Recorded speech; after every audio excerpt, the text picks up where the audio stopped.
record contracts, artist agreements, record contracts, which I'll use the terms probably interchangeably in this discussion, have been under a lot of scrutiny recently, and ever since the basically digital piracy came to the public fore with the Napster case, there's been a lot more public debate and discussion about the equity and fairness of artist contracts and the leverage between artists and record companies. I think sometimes fairly the record companies have been criticized with regard to the terms that are contained in record contracts, and sometimes unfairly. Primary terms of a record contracts are going to be predicated upon a number of albums that a record company wants that artist to guarantee to deliver to that record company. So generally speaking, to start out, a record company will sign an artist, and they will attempt to guarantee, or they will say they guarantee, that they'll put out the first record, with options to keep renewing the contract for up to, in today's music climate, it might be up to 7 options. It could be 6 or 7 options is a pretty good ballpark figure. So in other words, that record company is saying to the artist, when you sign this piece of paper, we have the right to have you record up to 7, 8 albums for us if we so choose. After that first record, if it is indeed released, the record company can decide to renew that record contract, or they can drop the artist. That's going to be a unilateral decision, most likely, which is going to be decided by the record company. There may be some deals or an artist with a bit more stature where if their first record or the previous record basically achieved a certain sales plateau, there may be an automatic renewal. That's probably not going to obtain for most artists. So that's the first part, is a record company is going to get the artist to guarantee that they will, if asked, deliver a certain amount of records. The record company will also ask or imply or state in the contract that the recordings created under that contract are works made for hire, and that the record company is indeed the author in fact, as recognized by the law. It's another provision of it. Record company is also going to state that they're going to give the artist, hopefully, a sizable advance, and depending on whether or not it's an independent label, a major independent label, or a major label, an advance could range from anywhere from a few $1,000s to hundreds of thousands of dollars to millions of dollars. That's another thing they will guarantee. And they'll also guarantee a royalty rate, which will hopefully, throughout the course of the contract, for each album 1, 2, 3, 4, 5, 6, or 7, hopefully at some point that artist royalty will keep increasing. It may also increase with a certain sales plateau. If an artist's record sells X 100,000 units, hopefully the artist royalty will be commensurate with the increase in sales. In the United States, artist royalties for a record are based on a percentage of the suggested retail list price. For the purposes of this discussion, it's a bit too complicated to get into all of the various aspects of it. But they'll get a percentage of some of the $18.98 sticker price, or a percentage of some of the $9.98 or $14.98 sticker price that you see at your favorite local record store.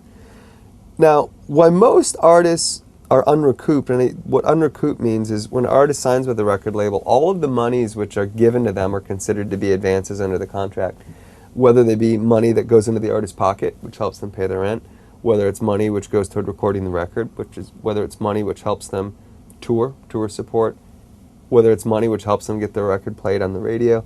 Any of those monies are considered to be advances against their future royalty earned income. So any money, let's say for example a record company signs an artist, and this is just hypothetical, they record the first record and do both tour promotion and radio promotion, and they're in the red $200,000. In other words, the record company has outlaid $200,000.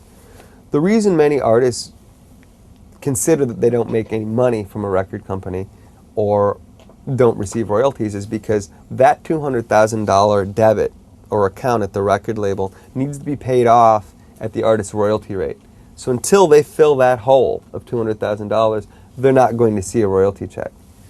One way that I think that record companies, however, are unfairly criticized is I think there should be a slightly different way for artists and artist managers now to be looking at the utility and role of an artist agreement, at least in furthering the career of an artist.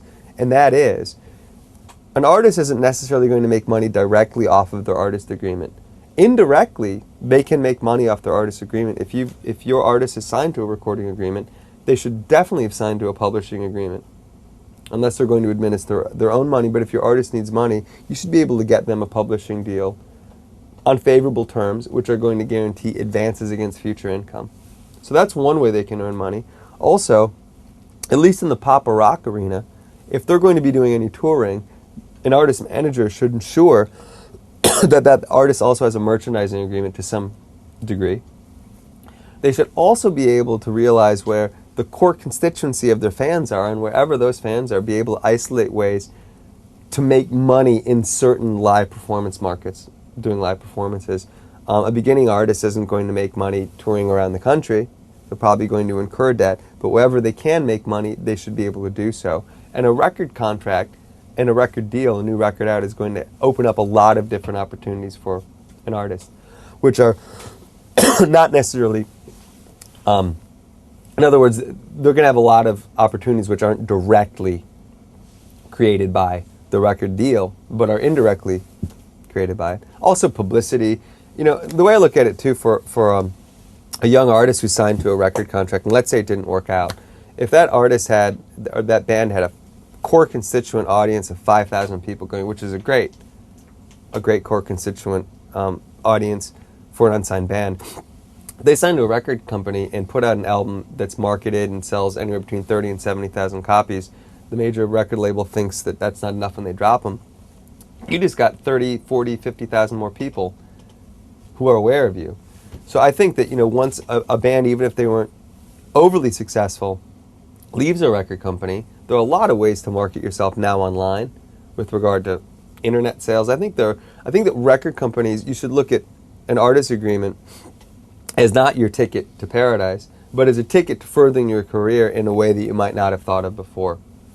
And I would say that they're definitely probably going to err as far as the structure of the agreement on the side of the record company, because the record company at the end of the day is the one advancing the money.